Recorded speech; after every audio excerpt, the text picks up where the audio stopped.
So this is going to be a pretty quick video, just doing the polished gold on the top of the pot of gold mimic. Given it 2 white coats, but it's going to need several coats of the gold to get it looking really good. But yeah, obviously you've got to start somewhere. So this is not the finished metal colour, by the way. It's probably going to be a, well, it's definitely going to be a metallic. It could be like a bronze or a gold or anything along those lines, but probably won't be any of that, because I'm thinking that because of the gold on top, maybe something like a gunmetal, like a grey sort of metal might work better to make the gold icons look better. So that's probably the way that I'll go. But yes, this polished gold, it's a game color paint, which should be more for models and miniatures even than the model color, but like it's a newer formula. But this particular paint, this polished gold, does seem to be quite thin, which means that it's not your regular 2 coats sort of and you're done type paint. Actually, I think I've given this a rating of 3. I do give my own paints, and it's nothing official whatsoever, it's just my own guide, a rating as to how many coats you need to use on a paint. It's just something I've always done. It's a little quick and rough guide as to how thick the paint is. 2 is the standard that most paints are fine with. Most paints are 2 and done, but this particular one is more like the fluorescent ones. The fluorescent paints you buy, they quite often need, well, A, white underneath, which is exactly why I did do white underneath this, because I knew the gold would definitely be needing it. If you were trying to paint this on the like a grey or a black primed, it just would not work.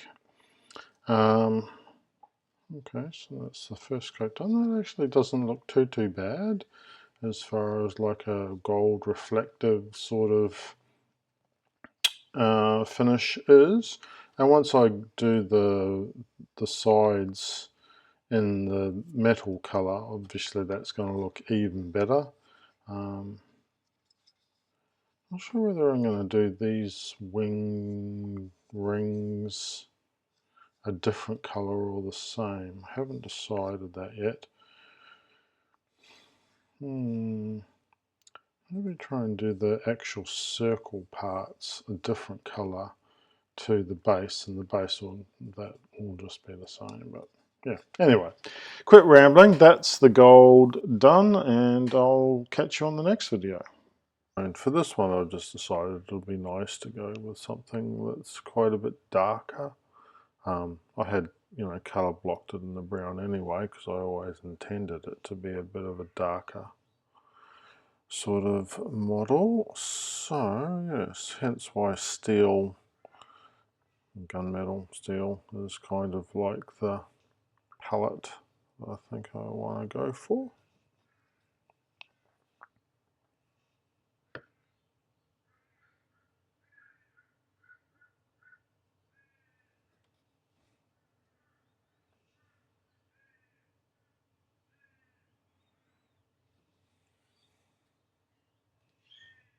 I had kookaburras at our place again yesterday morning. There's been lots around of late.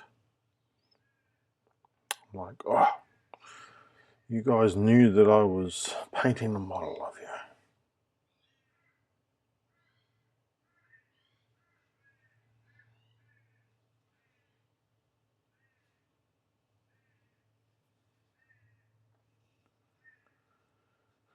Alright, so gonna follow the edge of the mouth line is the plan.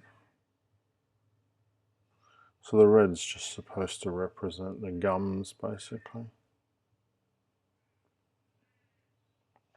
Fortunately, I was trying to be careful, but I have gone over the eyes a bit. So I'll need to do some white touch-ups there before I can go any further. But I am quite happy. I mean, it's only had one coat of the gold for the coins. But even just that one coat, I'm really happy with how that is looking.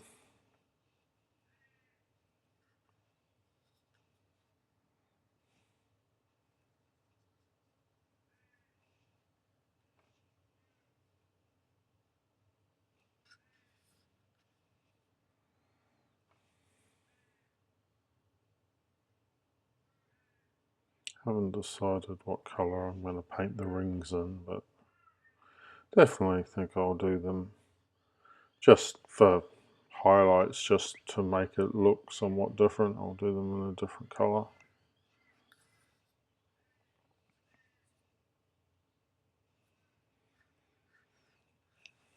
It'd be simple and easy to paint them all the same colour, but what's the fun in that?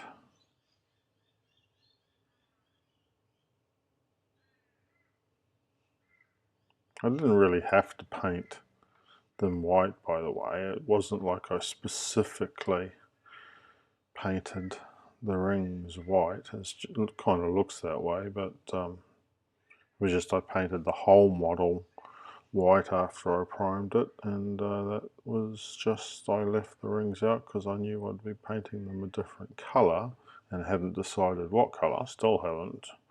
So that's why I didn't colour block them with the brown. Figured, oh well, they've got the white on them anyway, that's enough, so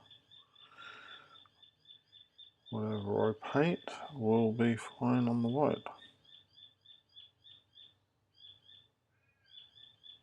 So I mainly needed the white paint because I knew I was going to be doing some gold parts and also to a lesser extent the red as well, but mainly it was just because I knew that there was going to be gold up the top, and definitely need white. I think I did like 2 white undercoats before I painted the gold there.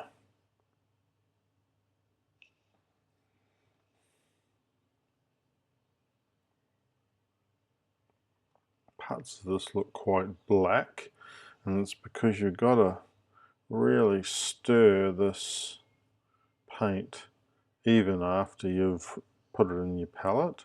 You know, I put it on the vortex mixer for 30-40 seconds as per all the paints that I'd use, but I don't know, this one seems to settle really quickly for whatever reason, so you kind of got to re-stir it, or it goes this kind of black finish instead of the grey.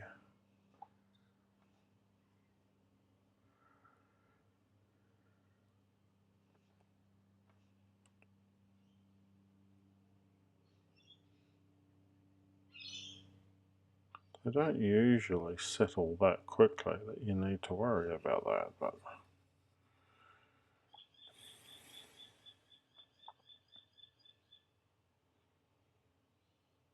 then it is an older formula as well, I guess. Like, I'm not sure if it's one of the ones they've refreshed with their newer model colour range, but it's definitely an old bottle anyway, so it is not a new formula. And how am I going to hold this without touching where I don't want to touch? Because it's round and therefore a bit slippy.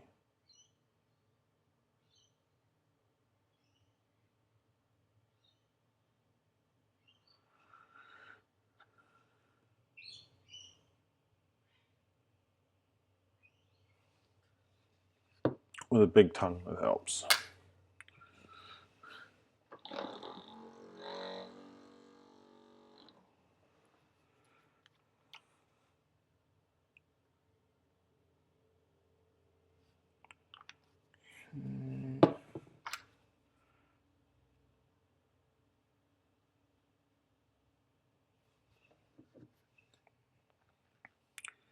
I'll just do the top part, well, around the mouth definitely. And then I'll let that dry. And then grip from the top, I think, is probably the more sensible way to go.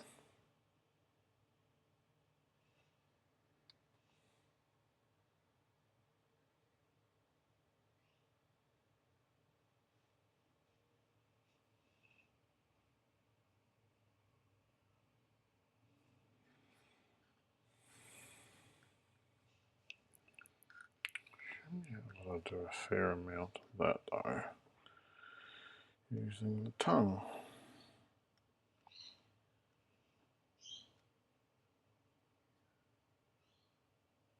Definitely will need a second coat, which is fine, most paints do. But you can definitely see the few little streaks and runs on it, so second coat should smooth that all out nicely.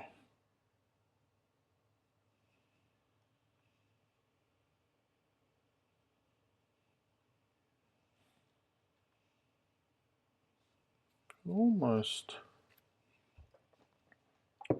actually, it'll stay on its top, so I can put it down that way so I can do parts of the bottom.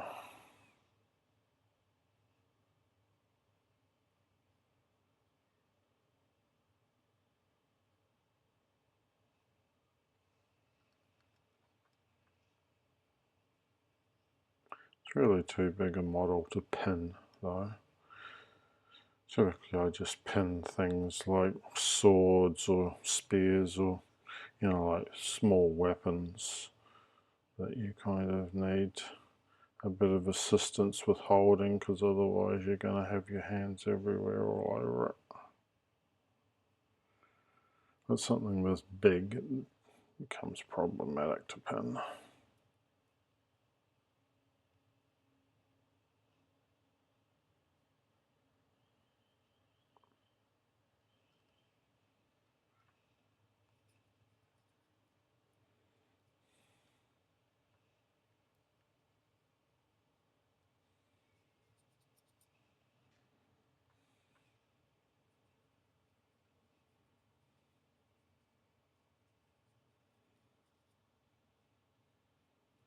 Alright, looks like I need some more paint to finish that off for its first coat and let that dry, but I shall leave the video there.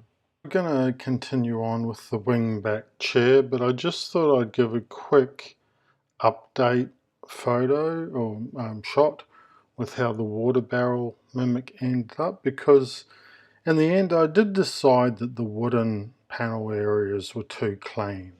So I did a very light dry brush just to give all the worn panel areas a bit more work, and I'm much happier with how that final result ended up. So I just thought I'd show that off. So anyway, going to do some pink tongue today.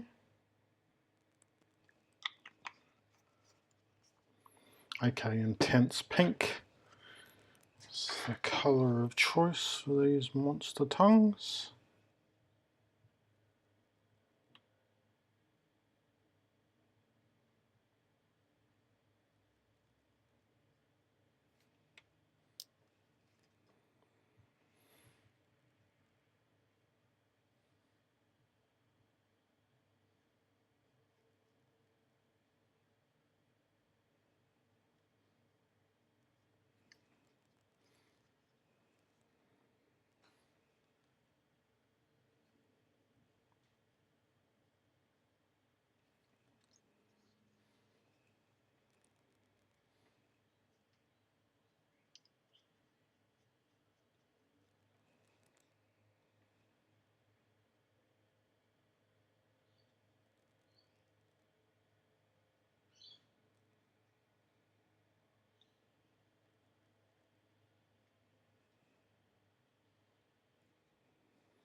The pot of gold and the chair mimics are for me, by the way. These are just more to add to my collection. They're not being sent off to Japan as presents like the first couple of mimics that I did, which were actually reproductions of one that I got for me anyway.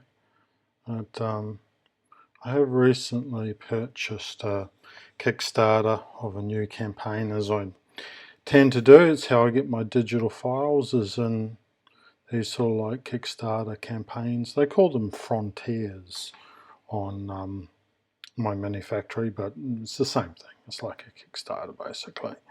And anyway, you buy a pack and it includes, like, you know, couple of hundred models. That's the way I prefer to do it, rather than just buy an individual single model at a time. There we go. So anyway, I've just purchased a new one, Epic Fantasy Mega Pack, something like, no, triple, oh, I forget the name exactly. But anyway, long story short, it has some mimics in it, so I'll have to check them out to see what kind of quality they are. But the plan is, once I've finished the pot of gold and this chair, I'm going to go back to the troll and finish it off, because it's pretty close to done. So yeah, just finish off the mimics while I'm in that mode, and then yeah, we'll be back to the troll.